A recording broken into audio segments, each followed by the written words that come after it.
1000 টাকার 10% হারে 3 বছরের চক্রবৃদ্ধি ও সরল সুদের পার্থক্য কত?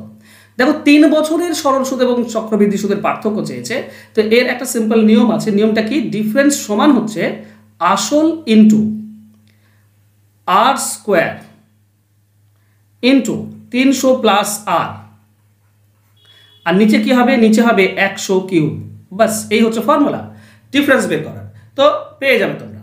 দেখো পি মানে হচ্ছে আসল, আসল হচ্ছে 1000 টাকা, আর স্কোয়ার, আর মানে তো 10, তো আর স্কোয়ার হবে 100, 300 প্লাস আর মানে 300 প্লাস 10 অর্থাৎ 310 ডিভাইডেড বাই 100 কিউব।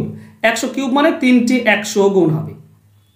এখন এখানে 3টি, এখানে 5টি, আর এখানে একটি 6টি, 6টি শূন্য নিচে 6টি শূন্য কেটে যাবে, থাকবে 31 টাকা। এটাই হবে অ্যান্সার।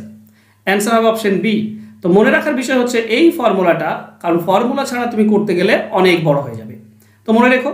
ধন্যবাদ। যদি ভালো লাগে তবে একটু লাইক করে দিও।